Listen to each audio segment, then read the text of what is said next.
What's up, internet world, and welcome back to the channel. Today I bring you the 2021 Killing It Again K5 GT.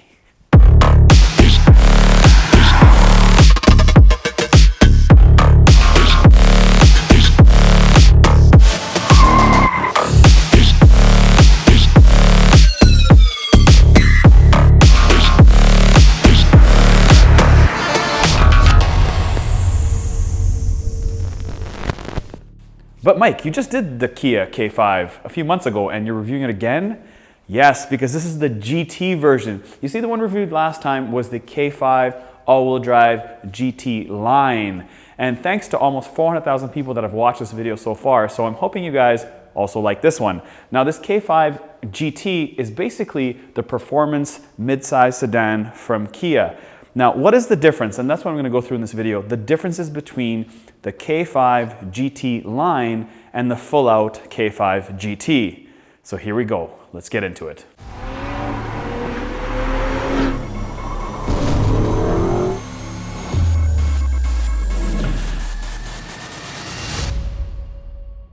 Now, first things first is I want to talk about price. You see, in the US, the K5 GT line, which gives you all the GT looks in a normal K5, that GT line front wheel drive starts at a hair over $25,000. But they also make the K5 GT all-wheel drive, which is what we reviewed, because in Canada, you can only get the GT line in all-wheel drive. And in the US, the all-wheel drive version starts at $29,000 and change. So that's a $4,000 bump from the regular front-wheel drive GT line. But how about the GT? Well, this is funny. In the US, the GT is a hair over $30,000. That's a $600 price difference between a GT line all-wheel drive and the GT Authentic. In Canada, the price difference is about $5,000 between a GT line and a full-out GT.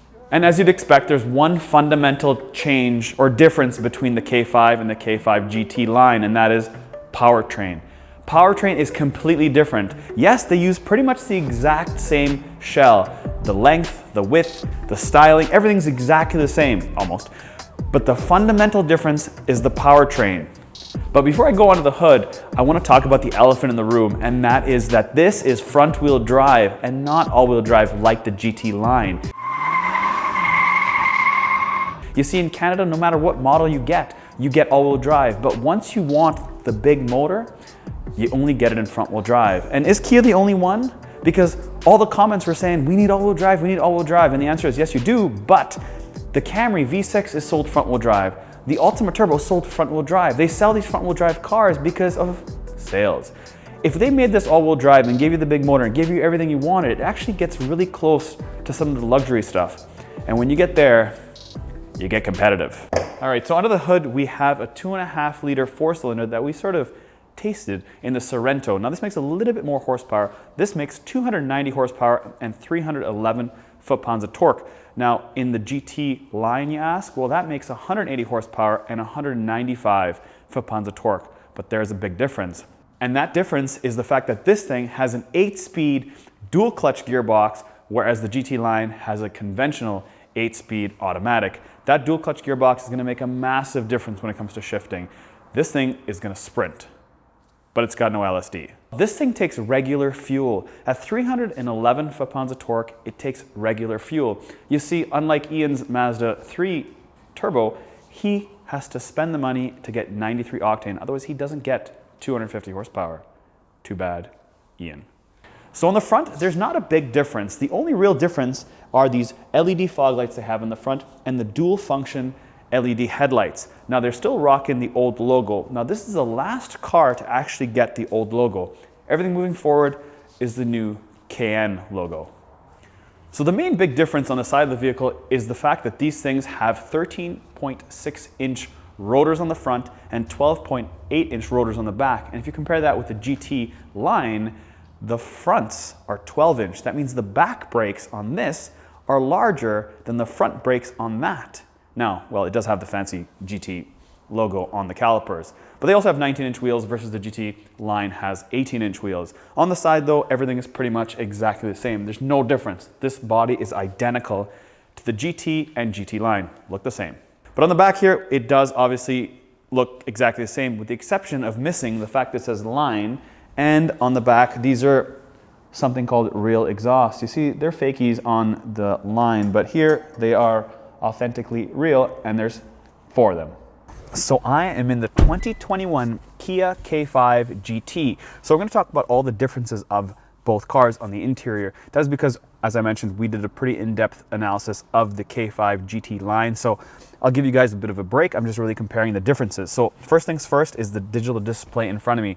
This digital display is completely different. It's actually a lot better quality than even the brand new infotainment they have where your nav and stuff displays.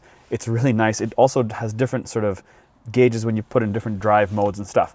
Other stuff is the steering wheel. This steering wheel is pretty much exactly the same with the exception of the fact that it says GT and it has paddle shifters. The GT line does not have paddle shifters. Other than that, this wood trim is different across the board and sort of feels exactly the same with the exception of the seats.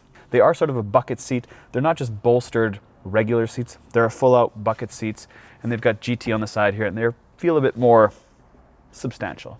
Now, I did a ton of research on this thing because this thing is ultra popular, and I could find a lot of guys saying this has a 12.3-inch screen. Now, I'm thinking maybe between markets, they give you different infotainment, but I measured this thing, and across, it's 10.25, and diagonally, it's just about 11, which makes it less than 12.3. So this is the 10.25-inch screen from Kia, not the 12-inch screen. So I'm not sure where people are getting the 12-inch screen because this is a 10.25, and this is the most loaded thing you can get because Kia really only makes one type of vehicle. You can't really load it up. It's Kia K5 GT. Here you go. There's the price. The only options you can get are really dealer options. They're not manufacturer options. And in Canada, we only get black. We don't get red like you guys in the States.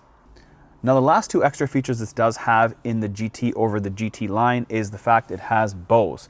Now, Bose is one of those things that people see it, they're like, wow, it's got Bose, great sound system. But Bose is sort of watered down across the board because most manufacturers carry Bose now. It's not like there's only the premium guys that carry it or the premium trims that carry it. I feel like Bose is across the board. It does give you really cool door panel cutouts though. I will also give it that. And the second feature it does have is it does have heads-up display. So if you like heads-up display, you can only get it in a GT and not a GT line. Anyways, let's take this thing on the road because that's really where it's at.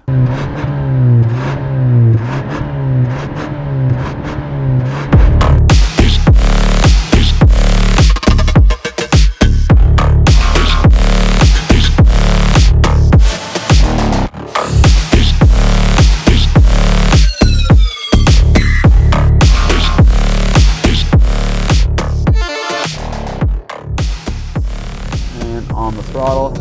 Now, as I expected, tons of torque steer and great little motor. Now, this sound you're hearing is plumbed in audio. This is not how this engine sounds when you're on the outside. It sounds good, but not as aggressive or as frantic when you're in the cabin. Like, listen to this thing.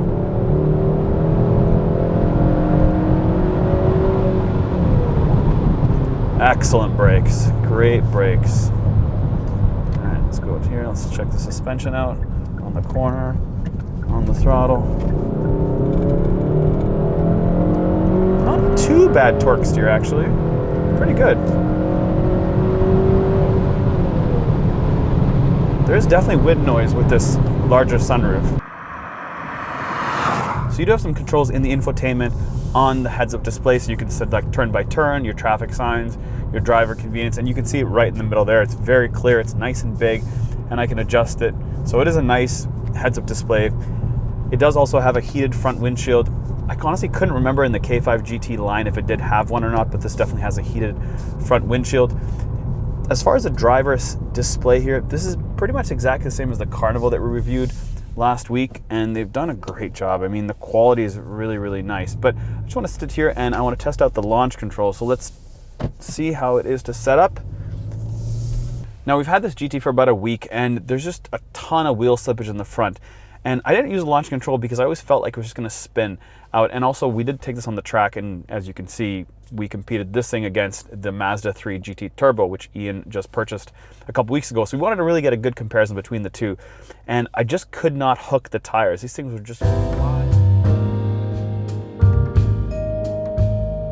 So now your plumbed in sound, you can actually adjust by going into the sound settings here, and you can pick off soft, normal, and strong. Well, because we are going to launch this thing, I'm going to put it in strong, so make it as aggressive as we can in here. In terms of your drive modes here, there is a difference with this GT. It's got normal, sport, sport plus, and custom. No more eco and no more snow. So in order to put in launch control here, we just put it in sport. I hold the ESP down. I hold it down until traction is disabled and stability control is disabled. I throw it in drive here, and I basically mash on the brake, hold it down, mash on the throttle. It'll do its funny business, and it should say launch control activated. Nope.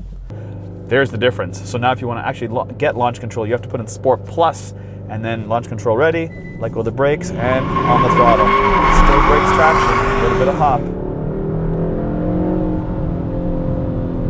This is a really good powertrain. This motor is awesome. The transmission's really good as well.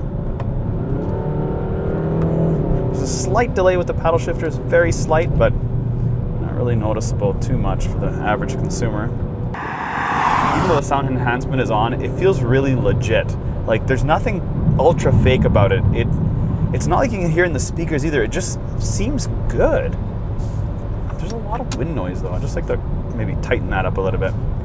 I will also say that the suspension is very good. It's not super firm that you expect. It's pretty much the same as the GT line. I don't see a difference in suspension. Maybe there is, but I can't really feel it. I also do notice that the steering wheel has a different feeling than the Carnival that we just reviewed. The same as the GT line, but different than the Carnival. Strange. Yeah, strange. So Kia claims that full torque kicks in at about 1650 RPM. So I'm just gonna do a rolling start here and on the throttle, and we'll see. So about 25 on RPM, and it just brakes. Stickier tires, this will work. Just a little bit stickier tires on the front. Now Kia claims that this thing produces about 5% worse gas mileage than the regular K5 or K5 GT line. So at 5% difference, what are you really giving up? And the biggest, obviously, is the fact that you're giving up all-wheel drive. Everything else seems kind of in motion here. You get a way better motor, way better transmission. An 8-speed sequential gearbox, there's a night and day difference. You're also getting some fancy tin bits, different wood trim, sound system, but really the drivetrain. So what are you really giving up? You're giving up the fact that you don't have all-wheel drive. Yes, I get it, big deal. But you do got ventilated seats, you've got heads-up display, you've got the digital dash, and you've got a great powertrain, as I earlier mentioned, and driven and track and all that fun stuff. But $600 in the States for you guys, that's it. In Canada, we're like $4,000, which is almost the same as 600 bucks. But at the end of the day, that's all it costs to get way more car. The only difference really being is where you live. If you live in somewhere that you need to have all-wheel drive, then I totally understand. But otherwise, this is a great package. Got a lot of space, great seats, awesome tech. Yeah, what else is there to say? Let me know in the comments below. Would you buy this? Would you buy the K5 GT line? As always, don't forget to subscribe, and thanks for watching.